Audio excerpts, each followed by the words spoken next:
बिहार का Bhagalpur silk city के रूप में मशहूर है। सिल्क ने भागलपुर को अलग पहचान तो दिलाई, लेकिन भागलपुर को अब तक वो दर्जा नहीं मिल सका है जिसका वो हकदार था।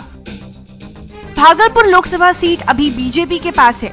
बीजेपी के बड़े नेता और प्रवक्ता शाहनवाज हुसैन लगातार 3 बार से यहां से सांसद हैं और चौथी बार भी ताल ठोक रहे हैं। वहीं बिहार में आरजेडी से गठबंधन के बाद कांग्रेस ने भागलपुर से अपना उम्मीदवार नहीं उतारा है और शैलेश कुमार उर्फ बुलो मंडल को यहां से आरजेडी ने अपना उम्मीदवार बनाया है। भागलपुर लोकसभा में विधानसभा की कुल 7 सीटें हैं। भागलपुर, बिहपुर, गोपालपुर, पीरपैंती, नाथनगर, कहलगांव, सुल्तानगंज। इनमें से 3 सीटें बीजेपी के पास हैं, जबकि 2-2 सीटों पर जेडीयू और कांग्रेस का कब्जा है। बिहार के भागलपुर में विकास सबसे बड़ा मुद्दा है। सड़क, बिजली, पानी जैसी बुनियादी सुविधाओं को लेकर यहाँ के लोगों में गुस्सा है। भागलपुर में 24 अप्रैल को वोटिंग होगी। नमस्कार, मैं हूं प्रकाश कुमार। कौन बनेगा प्रधानमंत्री के नुक्कड़ बहस का कारवां पहुंच गया है बिहार के भागलपुर लोकसभा क्षेत्र में और हम खड़े हैं इस वक्त भागलपुर में लाजपत पार्क में और हमारे साथ भागलपुर की जनता है इस लोकसभा क्षेत्र की, साथ ही तमाम दलों के प्रतिनिधि भी हैं। हम बात कर रहे हैं कि आखिर भागलपुर में किस बात की चर्चा हो रही है, किन के नाम की चर्चा हो रही है और क्या यहां पर माहौल बना है। सबसे पहले हम बात करते हैं जेडीयू के नेता से। जेडीयू क्या सोच रही है? अब तक खुद नीतीश कुमार प्रधानमंत्री बनने से इनकार करते थे, लेकिन कुछ दिन पहले उन्होंने बयान दिया कि वो भी योग्य हैं, काबिल हैं और वो भी बन सकते हैं। उन्होंने भी अपने आप को एक उम्मीदवार के तौर पर आगे ला दिया है। तो क्या इसका असर पड़ रहा है? बिल्कुल, हमारे मुख्यमंत्री जो कहे हैं कि वो प्रधानमंत्री के रेस में अगर जनता चाहेगी और सभी पार्टियां अगर मिलकर चाहेगी तो वो भी इसके काबिल हैं। और लोग अब तक नाकाबिल थे। नरेंद्र मोदी के नाम पर वो कह रहे थे कि अलग हो रहे हैं और दूसरी तरफ अब अपनी भी दावेदारी पेश कर रहे हैं। नरेंद्र मोदी के नाम पर जो हमारी पार्टी अलग हुई है, सभी जानते हैं किस कारणों से हुई है। और आज में से क्या कारण है? प्रधानमंत्री बनने का कारण या फिर नरेंद्र मोदी से अलग होने का कारण? नरेंद्र मोदी होने से अलग होने का कारण। प्रधानमंत्री नहीं है। क्या लगता है? बीजेपी के नेता से बात करते हैं। देखिए, नीतीश कुमार जी का ढोंग जनता के सामने उजागर हो गया है। उनकी मंशा जो थी उसको उन्होंने 3-4 दिनों पहले स्पष्ट किया। वो नरेंद्र मोदी से इतनी ईर्ष्या कर रहे हैं कि उनको सपने में भी नरेंद्र मोदी ही याद आते हैं। और जो बिहार का विकास था वो भारतीय जनता पार्टी के सहारे ही चल रहा था। लेकिन ये कह रहे हैं कि नरेंद्र मोदी के नाम पर अलग हुए हैं, तो इसका क्या असर होगा? क्योंकि आप लोग जब साथ थे तो मजबूती के साथ थे, लेकिन अलग होने से क्या आपको नहीं लगता है कि आपकी पार्टी, आपके नेता कमजोर हुए? हम लोग तो और बहुत ज्यादा मजबूती से निकल कर आए हैं और भारतीय जनता पार्टी के कार्यकर्ता इस बात की खुशी मना रहे हैं कि जदयू के सहारे जो कल्पना की जा रही थी बिहार के विकास की, आज उससे दूरी बढ़ी है और नरेंद्र मोदी की जो आंधी पूरे देश में चल रही है वो आम जनता के दिल में नरेंद्र मोदी को प्रधानमंत्री बनाने का आंधी को रोकने की भी कोशिश हो रही है नीतीश कुमार। दूसरी तरफ राहुल गांधी का नाम क्यों नहीं सामने आ रहा है? लोगों के बीच में क्या चर्चा है कि कौन बनेगा प्रधानमंत्री में राहुल गांधी अपने नाम को पेश नहीं कर रहे हैं बल्कि तस्वीरों में आ रहे हैं?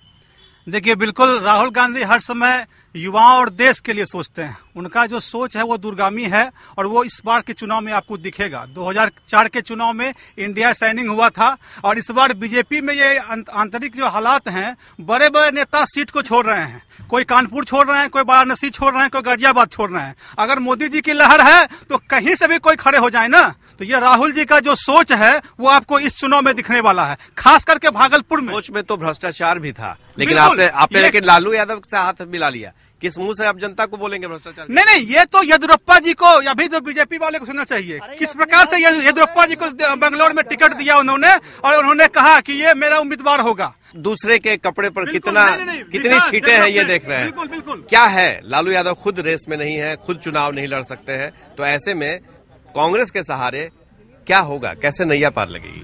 बिल्कुल नैया पार लगेगी और लग ही रही है बिहार में और देखने को मिल ही रहा है हम लोग को। क्या मुद्दा क्या हो रहा है? मुद्दा विकास की होगी और राहुल गांधी ही हमारे भावी पीएम हो सकते हैं। आरजेडी खुद एक बार सपने दिखाए थे जनता को कि लालू यादव बनेंगे एक दिन, लेकिन वो हुआ नहीं। क्या लग रहा है, ये उम्मीदवार नीतीश कुमार, नरेंद्र मोदी, राहुल गांधी, तमाम नेता हैं जो कौन बने प्रधानमंत्री के दावेदार हैं, ऐसे में आप पार्टी कहां देखते हैं? देखिए, इन दिग्गजों के बीच में हमारी पार्टी तो अभी नवजात है और हमारी पार्टी को न तो सीट की भूख है और न पद की लोलुपता है। यदि वैसा रहता तो मुख्यमंत्री का पद पकड़ के चिपके रहते, जैसे बाकी पार्टियां चिपकी रहती हैं। ठीक है, इसलिए हमको उसका जरूरत नहीं है। हम सिर्फ चाहेंगे कि ऐसा प्रधानमंत्री मिले इस देश को जो भ्रष्टाचार का अंत करे, जिसमें बेरोजगारी खत्म हो और हम अपने आप को सुरक्षित महसूस कर सकें। ये राष्ट्रीय स्तर का चुनाव है और जो प्रधानमंत्री के रेस में है, मोदी जी गुजरात के मुख्यमंत्री हैं, वो स्टेट लेवल के लीडर हैं। नीतीश जी अपने आप को प्रधानमंत्री, हमारी बात ये है क्या कि कांग्रेस पार्टी पूर्ण बहुमत से यहाँ सत्ता में पुनः सत्ता में आएगी। बिहार में क्या होगा? बिहार में हमारी स्थिति अच्छी है। अब तो हमारे साथ राजद का कितने हमारे साथ गठबंधन है, जिन्होंने देश को भ्रष्टाचार और घोटाले की ओर धकेला, वो किस मुंह से?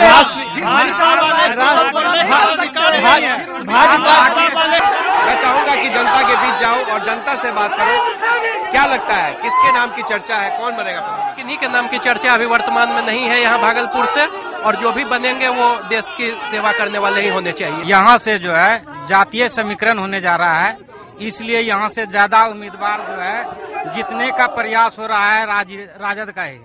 और हालांकि हम जो है सबसे देश भर में पूरे पैमाने पर अगर सही सरकार हो तो वह जो है आम आदमी का होना चाहिए, लेकिन बिहार में जाति समीकरण हो रहा है। आम आदमी तो 2 दिन की सरकार नहीं चला पाई, तो वो अब क्या चलाएगी? वो तो भारत सरकार चलाने की बात है। जीतेंगे तो नरेंद्र मोदी, सिर्फ और सिर्फ नमो, और दूसरा कोई नहीं, कोई विकल्प नहीं दूसरा। आम आदमी। राहुल गांधी जीतेंगे क्योंकि युवा है देश के, इसीलिए। और जो बात है युवा ही समझ सकता है सब कुछ। नरेंद्र मोदी प्रधानमंत्री नहीं बनने जा रहे हैं।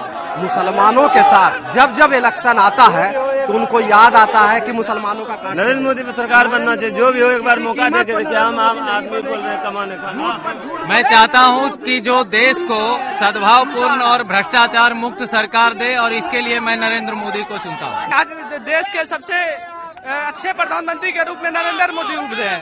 उन्हें देश की जरूरत है, वो विकास कर रहे हैं लगातार। उन्होंने 3 बार मुख्यमंत्री रहे गुजरात के, उनकी वो गुजरात ही चला रहे। कौन बोलता है कि गुजरात नहीं चला रहे?